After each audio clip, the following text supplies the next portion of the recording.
12 लेन का एक्सप्रेसवे। आप सोचिए, पिछली बार आपने देखा होगा जब हम प्रदेश के पहले स्पोर्ट्स यूनिवर्सिटी के शिलान्यास के लिए प्रधानमंत्री जी को यहां बुलाए थे, विजिबिलिटी कमजोर हो गई, यानी इंद्र भगवान भी हमारी अग्नि परीक्षा ले रहा था, लेकिन प्रधानमंत्री जी बाई रोड आए और 45 मिनट में हम पहुंच गए और फिर बाई रोड ही दिल्ली गए। आप देखिए ना कि मात्र 45 मिनट लगे दिल्ली से प्रधानमंत्री आवास से मेरठ आने में, बाबा अमरनाथ जी का दर्शन करके फिर कार्यक्रम स्थल पर जाने में, और फिर बाई रोड ही दिल्ली पहुंच गए। कितना आसान हो गया। और अब तो मैं देख रहा हूं हमारे मेरठ, मुजफ्फरनगर, शामली, बिजनौर, हापुड़, बुलंदशहर, गाजियाबाद और मुरादाबाद तक के लोग जो पहले दिल्ली रहते थे, अब दिल्ली नहीं रहते, सब लोग वापस यहाँ रहते हैं, यहीं से अप डाउन करते हैं। और बहुत सारे लोग मैं देख रहा हूँ दिल्ली के लोग भी यहीं आने लगे होते हैं। यानी ये परिवर्तन है। 12 लेन का एक्सप्रेस हाईवे भी और रैपिड रेल भी, ये आपकी पहचान कर रही है। वन डिस्ट्रिक्ट वन प्रोडक्ट में स्पोर्ट्स आइटम और साथ साथ प्रदेश की पहली स्पोर्ट्स यूनिवर्सिटी भी यहीं पे बन गई। मेरठ को प्रयागराज से जोड़ने के लिए गंगा एक्सप्रेसवे भी मेरठ से ही हम लेकर के जा रहे हैं। और इतने हाईवे बना दिए हैं राजेंद्र जी ने, जहां के लिए देखो,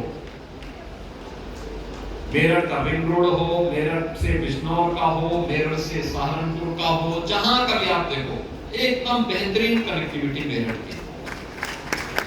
तो विकास जितना होना था और जिस पैमाने पर जो आपकी अपेक्षा थी, उस अपेक्षा के लिए, हर तबके के लिए उस प्रकार का विकास का एक मॉडल आज मेरठ बनकर के उभरा है। और इसीलिए अरुण जी ने कहा कि बचपन में मेरठ को उन्होंने देखा, और आज के मेरठ को जब देखते हैं तो पहचानने में कभी कभी भूल होने लगती है, क्या ये वही मेरठ है? उस समय की जो स्थितियां थी और आज की स्थिति में कितना परिवर्तन हुआ है, एक नया चेंज है। और बहनों और भाइयों, यही परिवर्तन जो मेरठ में है, आज पूरा देश उस परिवर्तन का साक्षी बनता है, आधुनिक का साक्षी बनता है। इसलिए देश के अंदर एक आवाज उठ रही है, केवल सपने नहीं बल्कि हकीकत बोलते हैं। और इसीलिए लोग बार बार मोदी को चुनते हैं, मोदी जी को इसलिए बार बार लोग चुनते हैं क्योंकि मोदी जी ने उठा के दिखाया। दुनिया के अंदर भारत के पासपोर्ट की कीमत बढ़ गई। भारत के 140 करोड़ लोग जब दुनिया के अंदर किसी देश में जाते हैं, आज सम्मान की निगाहों से दिखाए देखते हैं। 2014 के पहले स्थिति नहीं थी। 2014 के पहले जब कोई भारत का व्यक्ति बाहर जाता था, लोग शक की निगाहों से देखते थे। लेकिन आज परिवर्तन हुआ है, सीमाएं सुरक्षित हुई है, आंतरिक सुरक्षा की स्थिति बेहतर हुई है। आज उग्रवाद, नक्सलवाद, आतंकवाद प्रभावी नियंत्रण हुआ है। आपने देखा होगा बचपन से भारतीय जनता पार्टी या भारतीय जनसंघ के कार्यकर्ता एक ही नारा लगाते थे, कश्मीर के बारे में नारा लगता था, एक देश में 2 प्रधान, 2 विधान और 2 निशान नहीं चलेंगे, नहीं चलेंगे।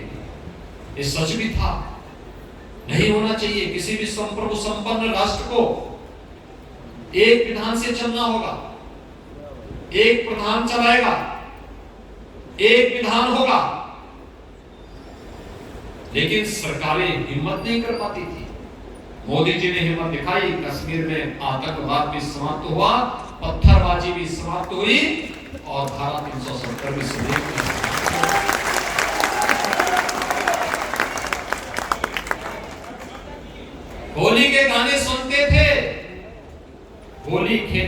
मीरा अवध में, ये गाना तो हम सुनते बहुत थे, लेकिन अवध में जब जाते थे तो रघुवीर के दर्शन होते ही नहीं थे, रामलला के दर्शन ही नहीं होते थे, नहीं होते थे। पहली बार 500 वर्षों के बाद अयोध्या में रामनवमी हुई।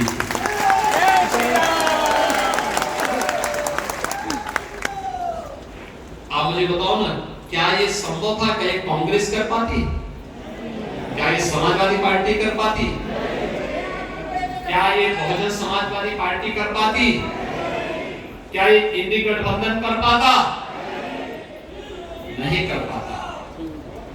और भाइयों बहनों, यही हम कहने के लिए आए हैं, आस्था का भी सम्मान है, यानी विरासत को भी और विकास को भी एक साथ ले जाने वाली कोई सरकार है तो वह मोदी जी के नेतृत्व में भारतीय जनता पार्टी, जिन्होंने विरासत का भी संरक्षण किया, लेकिन साथ साथ विकास को भी प्राथमिकता के आधार पर आगे बढ़ाया। और ये इंडी गठबंधन में सपा हो या कांग्रेस हो या जो भी दल है, जातिवाद के नाम पर समाज के सामाजिक ताने बाने को तोड़ते थे, छिन्न भिन्न करते थे, लेकिन जाति के नाम पर अपने स्वयं के परिवार के बारे में सोचते थे।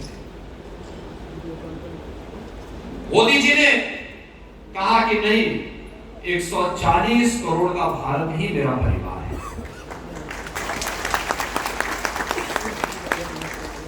उनके लिए फैमिली फर्स्ट, लेकिन मोदी जी के लिए नेशन फर्स्ट।